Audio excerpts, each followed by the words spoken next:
여러분 안녕하십니까. 오늘은 GWM에서 나온 캐논이라는 유트를 한번 픽업 트럭이죠. 픽업 트럭을 리뷰를 해 보겠습니다. 지금 명함 올라와 있습니다. 저기에서 협조를 해 주셨고요. 시드니 사시는 분 저기 가시면 제 이름 되면 뭐 잘해 주진 않을 겁니다. 하여간 캐논 픽업 트럭을 리뷰를 하는데요.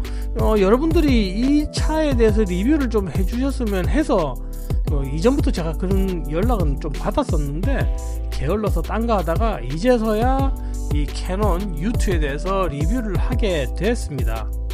한국에서 보시는 분들은 이게 뭐냐 하시겠지만은 실제 호주에서는 쌍용에서 나온 렉스턴이죠. 무쏘라고 판매되는데 KG 모빌리티의 렉스턴보다도 호주에서는 판매량이 훨씬 더 많습니다. 그리고 가격으로 따져도 비슷하고요. 그래서 많은 분들이 쌍용에서 나온 렉스턴 무쏘를 사야 되나 아니면 이 GWM에서 나온 캐논을 사야 되나 라는 고심을 하시는 분들이 있습니다.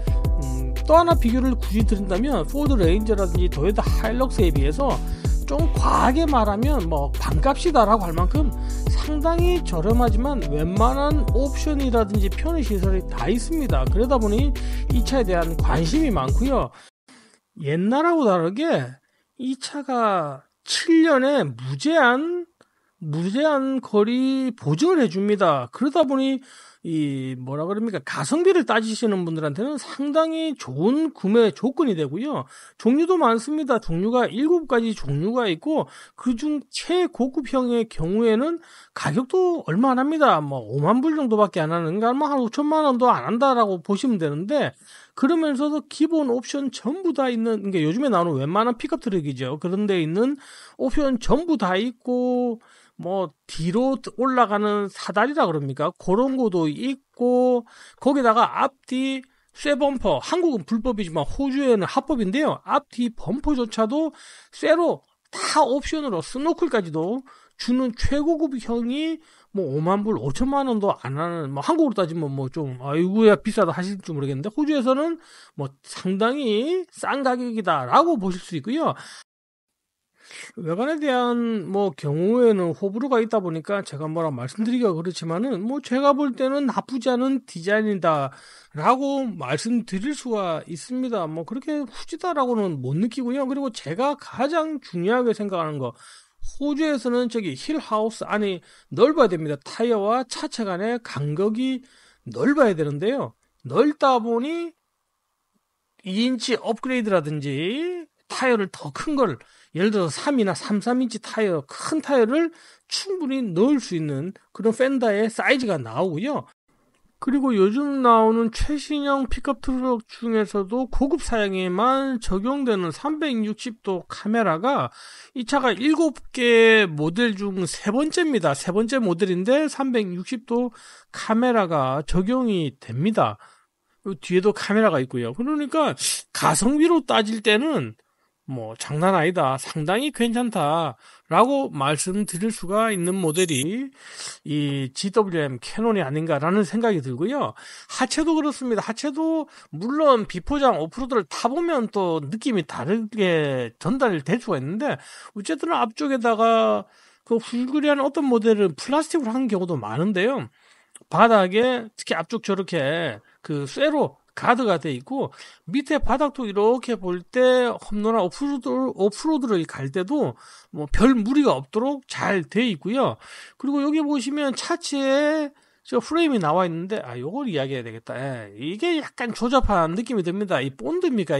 저런 거 있지 않습니까? 좀 이쁘게 바를 수 있는데 조금 후질구리하게 발라놓은 게 조금 아쉬운데, 요게 앞에는 하여튼 철판으로 강철로 해서 가드가 잘 되어 있고요. 하체 세팅을 이렇게 해봤을 때 방금도 말씀드렸지만은 타보면 또 모르겠지만은 딱 눈으로 느낄 때는 전혀 약해 보인다든지 허접한 느낌 단 1도 들지 않습니다. 외관 디자인의 완성도도 이 정도면 참 괜찮다라고 생각 들었는데, 뭐 실내를 보면 또 만족스럽습니다. 뭐 4천만 원도, 이 차 같은 경우는 4천만 원도 안 되는 가격입니다. 세 번째 모델이고요. 4천만 원도 안 되는 가격인데 8단 자동 미션 기본에 어댑티브 크루즈 컨트롤, 그리고 운전석, 조수석 다 전자식으로 시트 포지션을 다 조절할 수가 있고요. 파킹 브레이크도 전자식 파킹 브레이크에다가 오토 홀드 기능까지 다 있는 모델입니다. 근데 이렇게 보시면 아시겠지만은 그 인테리어, 그 콘솔 박스를 기준으로 해서 중간 부분이 조금 더 디자인이 후질구리한 느낌이 드는데 그 외에 문짝이라든지 저는 스위치류 그랬었습니다. 요 스위치류 눌렀을 때 이 누르는 느낌이 조금 후지다라는 느낌은 받았고요.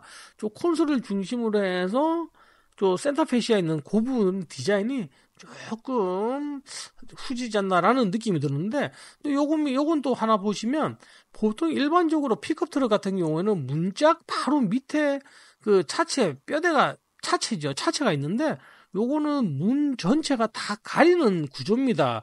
뭐 이게 레인지로버나 그런 차들은 이런 디자인으로 되어 있는데요. 이게 호불호가 있을 수가 있는데 저희들 같이 산에 가는 차들은 저게 이제 문짝 쉽게 찍거든요. 차라리 차체를 찍으면 문짝까지 데미지가 덜한데 저런 디자인 같은 경우에 잘못해서 옆에 탁 찍으면 바로 문짝의 데미지를 가다 보니까 조금 저거는 오프로드를 생각할 때는 별로다라고 보실 수가 있는데, 아까도 말씀드렸지만은 중간을 제외한 디자인은 상당히 마음에 든다라고 볼 수가 있고요.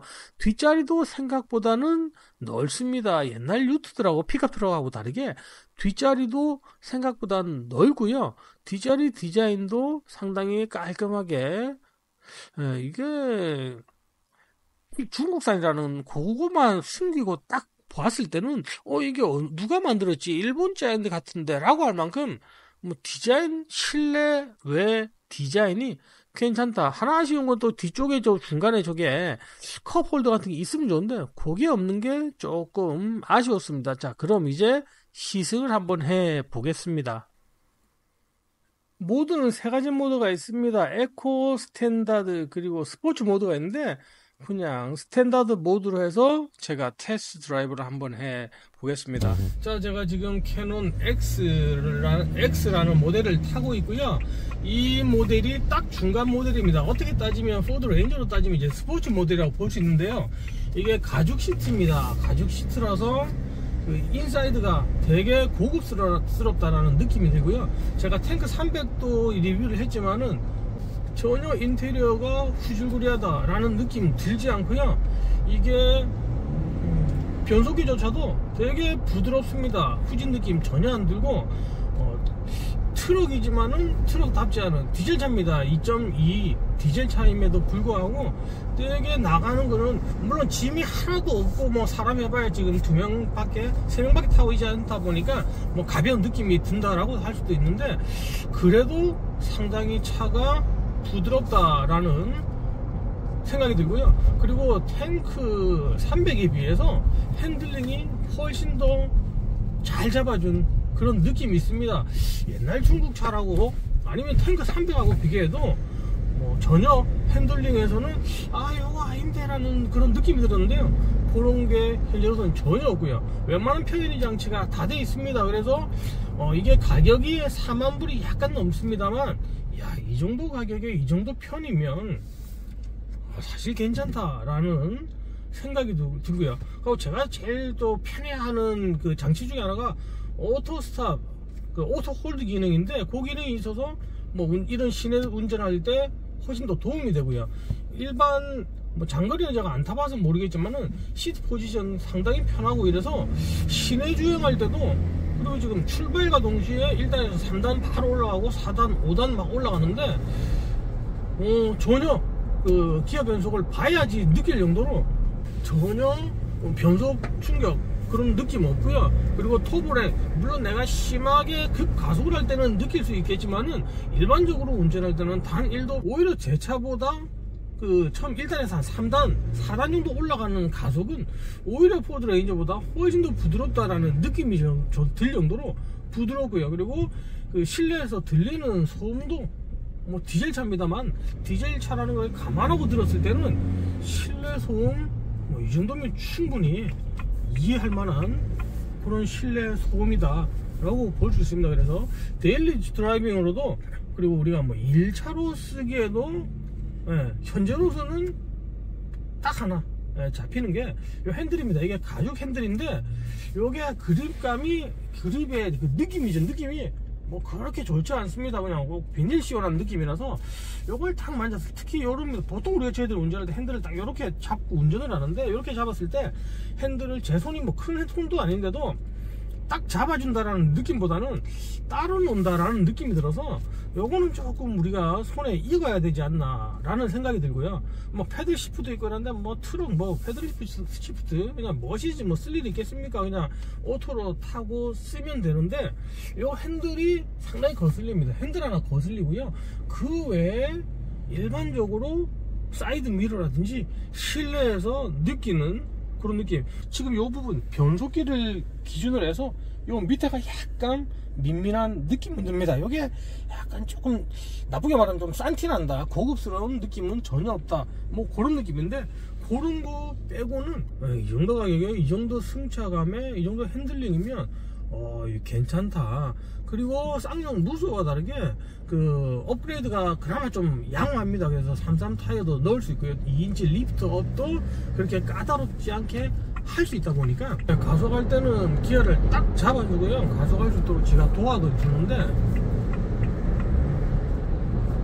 잘 나갑니다. 물론 짐 많이 싣고 토잉을 한다면 이야기는 다르겠지만은, 출발 또는 가속을 할 때 그 느낌이 전혀 힘이 모자란다라는 느낌은 들지 않고, 딱 요겁니다. 아까도 말씀드렸지만 핸들요 딱 잡았을 때 요 느낌이 여기 약간 약합니다. 여기가 조금 싼 느낌이 드는데, 그 외에 승차감이라든지 진짜 브랜드를 딱 맞고 우리가 이렇게 운전을 했을 때는 괜찮네, 충분히 괜찮네. 뭐 물론 장거리 오래 타보고 했을 때 얼마나 이게 장고장이 생기느냐 안 생기냐 뭐 그런 걸 따질 때는 또 이야기가 다르지겠지만은, 물론 차가 지금 적재함에 아무것도 없기 때문에 앞보다는 뒤에가 조금 더 튀는 느낌은 있습니다. 조금 그런 승차감은 저 레인저보다 조금 싼 티가 나지만은, 이 정도 금액에 이 정도 승차감, 그리고 이 정도 가속, 딱 그거 같습니다. 얼마나 오래 탈 수 있느냐라는 걸 볼 때는 몇 년 더 타보면 답이 나오겠지만은, 현재로서는 솔직히 이 정도 가격에 상당히 괜찮다라는 생각이 들고요. 그리고 시트 포지션도 뭐 물론 트럭이라서 그렇지만은 높습니다. 높아서 운전하기도 수월하고요.